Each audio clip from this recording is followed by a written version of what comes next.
ഞാനിപ്പോൾ ഉള്ളത് ലക്ഷദ്വീപിന്റെ തലസ്ഥാനമായ കവരത്തി. അപ്പൊ ഇവിടുത്തെ കാഴ്ചകളാണ് നമ്മൾ കാണാൻ പോകുന്നത്.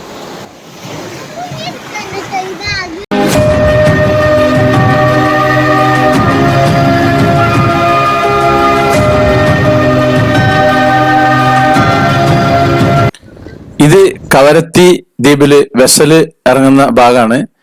വെസൽ ഇറങ്ങിക്കഴിഞ്ഞിട്ട് നേരെ വെസലും കപ്പലൊക്കെ ഇറങ്ങും. കപ്പല് ചില സമയത്ത് ഇവിടെ അടുപ്പിക്കൂല, അപ്പൊ അങ്ങനത്തെ സമയത്ത് ബോട്ടിന് പോകും. നേരെ വന്നു കഴിഞ്ഞാല് ഇവിടെ കാണാം വെൽക്കം ടു കവരത്തി. ഇതാണ് കവരത്തിന്റെ ബോർഡർ. സാധാരണ പണ്ടൊക്കെ പോലീസ് സ്റ്റേഷനിൽ പോകേണ്ട ആവശ്യം ഉണ്ടായിരുന്നു നമ്മള് ഈ ഇവിടെ വന്ന് ഇറങ്ങിയിട്ടുണ്ടെങ്കിൽ പെർമിറ്റിന് മുകളിൽ സൈൻ ചെയ്യാന്. ഇപ്പൊ എന്താ വെച്ചാൽ ഇപ്പൊ ഈ ഇതിന്റെ പുറത്ത് ഇറങ്ങുമ്പോ തന്നെ പോലീസുകാര് സൈൻ ചെയ്യാനും ഒക്കെ ഉള്ള സംഭവങ്ങൾ ഇവിടെ തന്നെ റെഡിയാക്കി വെച്ചേക്കുന്നത്. അപ്പൊ അതുകൊണ്ട് സുഖമാണ് ഇപ്പോൾ. ഇതാണ് കവരത്തിന്റെ ഒരു കവാടം. അപ്പൊ അവിടെ നമ്മള് ഒരു ഓട്ടോയിൽ ഇങ്ങനെ കംപ്ലീറ്റ് ഒന്ന് കവരത്തി ദ്വീപ് ഒന്ന് കറങ്ങിക്കാണാം. ഒരു ഓട്ടോയിൽ കറങ്ങാൻ മാത്രമുള്ള സ്ഥലം തന്നെ ഉള്ളൂ ഈ കവരത്തി. എല്ലാ ദ്വീപിലും അങ്ങനെ തന്നെയാണ്. ഒരു 2 മണിക്കൂറിനുള്ളിൽ കംപ്ലീറ്റ് എല്ലാ സ്ഥലങ്ങളും ഒന്ന് കറങ്ങിക്കാണാം. ബൈക്ക് ഉണ്ടെങ്കിൽ അതാണ് ഏറ്റവും കൂടുതൽ സൗകര്യം. അപ്പൊ പുറത്തെ കാഴ്ചകളൊക്കെ ഇങ്ങനെ കാണാം. ചില സ്ഥലങ്ങളിൽ നമുക്ക് നിർത്തി കാണാനുള്ള സ്ഥലങ്ങളിൽ നമുക്ക് നിർത്തി കാണാം. ഇതൊരു ചെറിയൊരു കഫ്തീരിയാണ്. ഇത് ഐ ലവ് ലക്ഷദ്വീപ്. ഇവിടെ എന്താ പ്രത്യേകത വെച്ചാൽ ഇവിടെയാണ് ഇവാക്വേഷൻ എന്ന് പറയുന്നത്. അതായത് ഇവിടുത്തെ എമർജൻസിക്കുള്ള ആംബുലൻസ് ഇവിടെ ഹെലികോപ്റ്ററാണ്. ഈ ഹെലികോപ്റ്ററിന്റെ നിർത്തിയിടുന്ന സ്ഥലമാണ് ഈ ഒരു ഭാഗം. ഇവിടെ 2 ഹെലികോപ്റ്റർ ഇപ്പൊ നിർത്തിയിട്ടിരിക്കുന്നുണ്ട്. ഇവിടെ ഒരു ഹെലികോപ്റ്റർ അതാ, ഇതാണ് ഒന്നുള്ളത്. ഒന്ന് ഇതിന്റെ ലെഫ്റ്റ് സൈഡിൽ വേറെ ഒന്നുണ്ട്.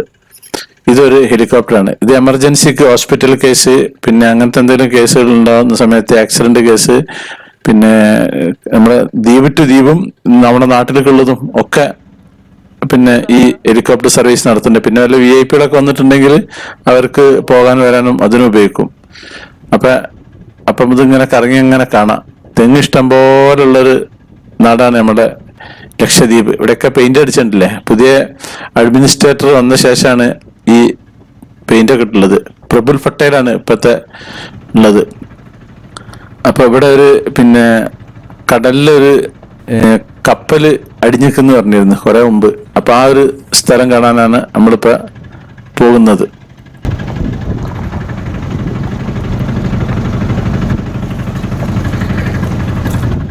ഇവിടെ ഒരു കപ്പല് ഇങ്ങോട്ട് അടിഞ്ഞിട്ടുണ്ട്. ഈ ഒരു ഇരുമ്പിന്റെ കപ്പലുണ്ടല്ലേ, ഇത് എഞ്ചിൻ കേടായ ശേഷം എഞ്ചിൻ കേടായ ഉടനെ തന്നെ അവിടുന്ന് വലിച്ചു മാറ്റണം. പക്ഷെ അന്ന് വലിച്ചു മാറ്റാൻ പറ്റിയില്ല. അപ്പൊ ഈ കടലിന്റെ വെള്ളത്തിന്റെ വേവ്സിനനുസരിച്ച് അത് അങ്ങനെ നീങ്ങി അങ്ങനെ അങ്ങോട്ടേക്ക് അടിഞ്ഞ് ഇവിടെ വന്നിട്ട് ഈ കോറൽസിന്റെ മുകളിൽ അങ്ങനെ നിന്നതാ. അങ്ങനെ തുരുമ്പൊടിച്ചു പോയി. ഇതൊരു സിമെന്റ് ആയിരുന്നുണ്ടായി, സിമെന്റ് ആയിട്ട് വന്നതായിരുന്നു. ഏകദേശം 2010 തോന്നുന്നുണ്ട്. സിമെന്റ് കംപ്ലീറ്റ് നശിച്ച് അങ്ങനെ അങ്ങോട്ട് പോയി. ഇപ്പൊ അതങ്ങനെ തുരുമ്പൊടിച്ചിട്ട് അങ്ങനെ കിടക്കാണ് അവിടെ. ഇത് കവരത്തിന്റെ ഈ ഒരു ഭാഗത്താണുള്ളത്.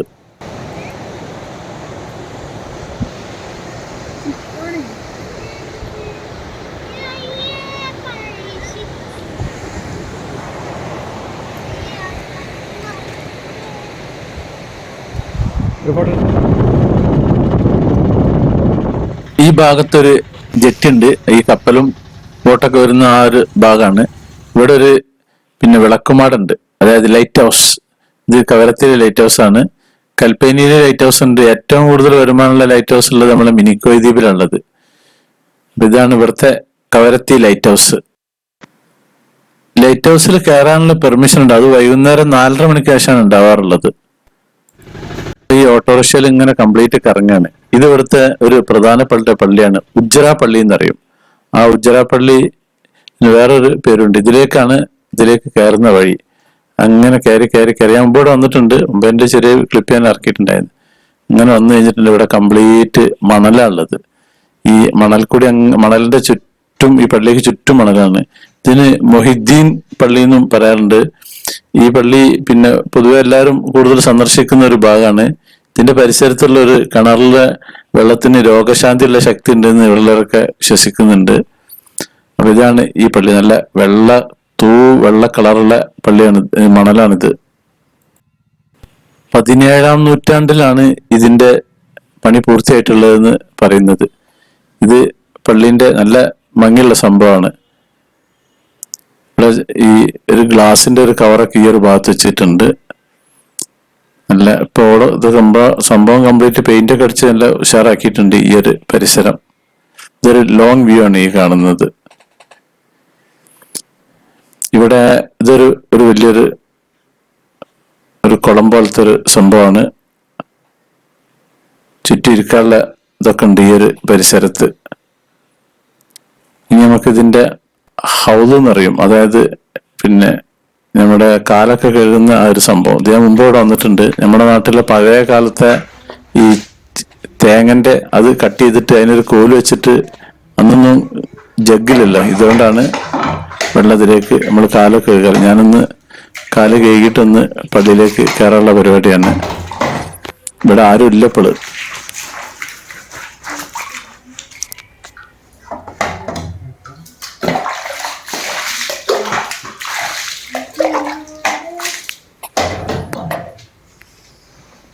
ഇതിലെങ്ങനെ വന്ന് ഇതിന്റെ കൊത്തുപണിയൊക്കെ നല്ല അടിപൊളി സംഭവമാണ്. ഇതിന്റെ പള്ളി പൂട്ടി കിടക്കുകയാണ്. ഇതിന്റെ ഒരു വരാന്തയാണ് ഈ ഒരു ഭാഗം ഉള്ളത്. അപ്പൊ ഞാൻ അവിടുന്ന് ഇറങ്ങിയിട്ടുണ്ട്. അപ്പൊ ഇനി ഇതിന്റെ പുറത്തെ കാഴ്ചകൾ ഇത്തരത്തിന്, ഉള്ളിലേക്ക് നമുക്ക് പ്രവേശനം ഇല്ലാത്തതുകൊണ്ട് ഇനി ഉള്ളിലത്തെ വീഡിയോസ് എടുത്തിട്ടില്ല. അപ്പൊ അവിടുന്ന് തിരിച്ചിഞ്ഞ് പോവാണ്. ഓട്ടോ വെച്ചിട്ട് ഇങ്ങനെ കറങ്ങാനുള്ള സംഭവമുള്ളൂ ദ്വീപിലുള്ളത്. മൊത്തം തെങ്ങല്ല ഉള്ളത്. ഇവിടെ പെയിന്റ് അടിച്ചിട്ടില്ല തെങ്ങിനൊന്നും. കടൽ തീരത്ത് കൂടിയാണ് ഇപ്പൊ നമ്മളിങ്ങനെ പോയിക്കൊണ്ടിരിക്കുന്നത്.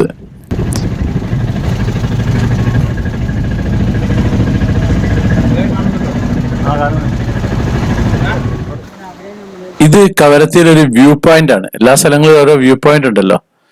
ഈ കാണാൻ നമ്മുടെ പ്രബുൽ പട്ടേലിന്റെ പുതിയതായിട്ടുണ്ടാക്കുന്ന ഒരു കൊട്ടാര വീട് അതാണുള്ളത്. നമുക്ക് പിന്നെ പുറത്തുനിന്ന് തന്നെ കാണാം. ഇതാണ് ഇവിടുത്തെ പിന്നെ ഒരു വ്യൂ പോയിന്റ്. ഇവിടെ വന്നിട്ട് എല്ലാവരും വിദേശികളും ടൂറിസ്റ്റേഴ്സ് ഒക്കെ വന്നിട്ട് ഫോട്ടോ എടുക്കലും കാര്യങ്ങളൊക്കെയാണ് ഉള്ളത്. ഇവിടെ ഇപ്പോൾ ഒരു പാർട്ടികളുണ്ട് ഒരു ഫോട്ടോ എടുക്കുന്നത്. ഇവിടെ വന്നിട്ട് കടലിന് നല്ല ഭംഗിയുള്ളൊരു സ്ഥലമാണ് ഈ ഭാഗം.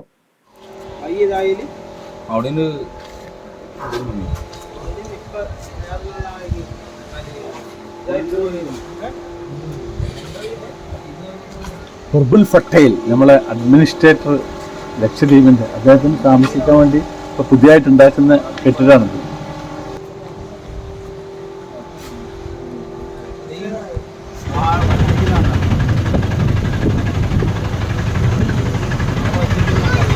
എവിടെ? അതല്ല, അതാന്ന് കയറിയതാണ്.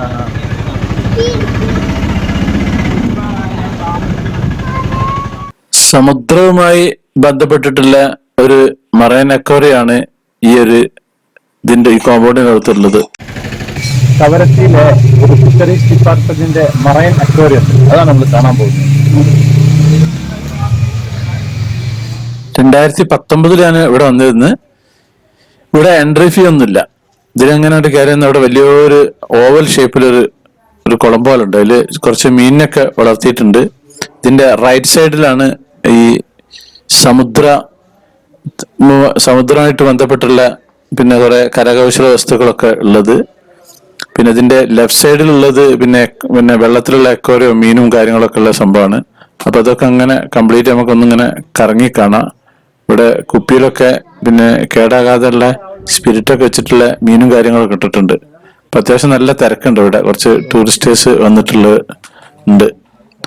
അപ്പൊ അതൊക്കെ ഓരോന്നോരോന്നായിട്ട് അങ്ങനെ നിങ്ങൾ കണ്ടോളൂ.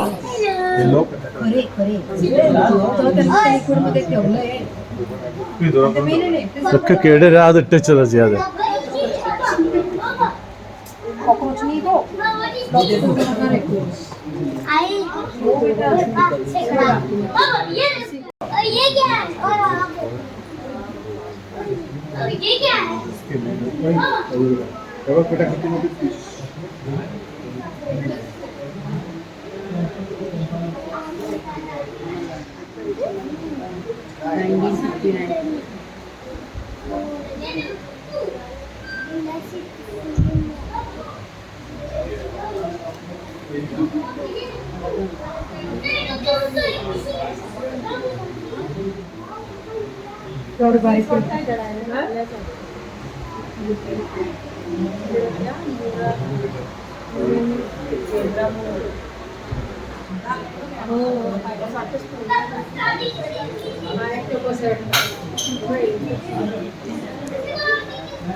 ഇതാ പലവിധ ശംഖുകൾ.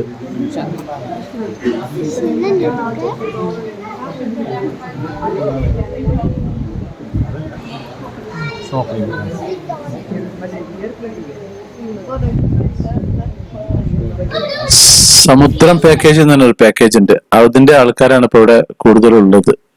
അധികം നോർത്ത് ഇന്ത്യൻസ് ആണ് ഇതിലുള്ളത്. ഒന്നൊരു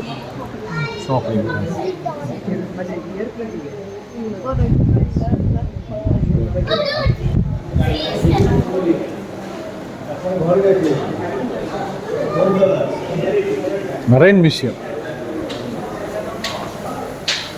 ബാ.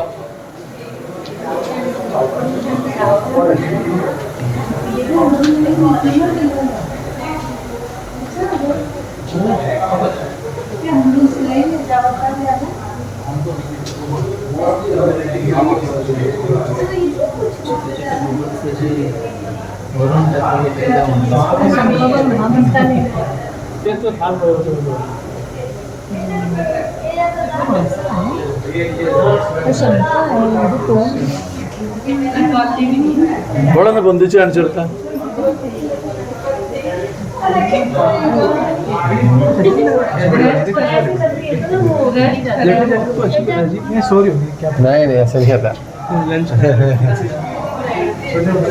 ഇതൊക്കെ നമ്മളൊന്ന് കണ്ടില്ലേ, അതിന്റെ ബാക്കി ഭാഗങ്ങൾ.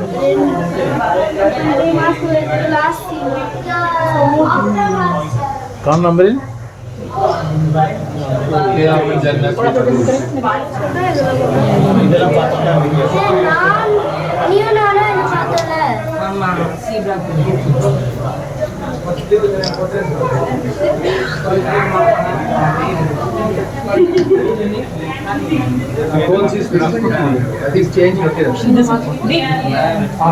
അപ്പൊ ഇവിടുന്ന് പുറത്തിറങ്ങി ഇനി നേരെ നമ്മൾ ഓട്ടോയിൽ കയറിയിട്ട് വീണ്ടും യാത്ര.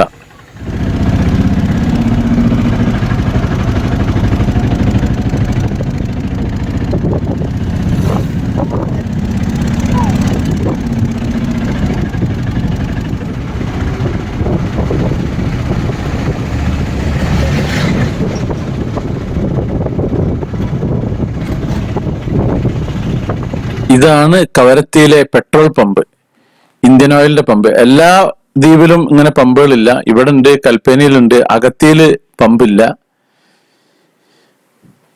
അഗത്തിയിലൊക്കെ 140 രൂപയാണ് ഒരു ലിറ്ററിന് പെട്രോളിനും അല്ല. ഇവിടെയൊക്കെ സാധാ ലെവലിൽ തന്നെ ഉള്ളത്. അവിടെയൊക്കെ റേഷനാണ് ഉള്ളത്.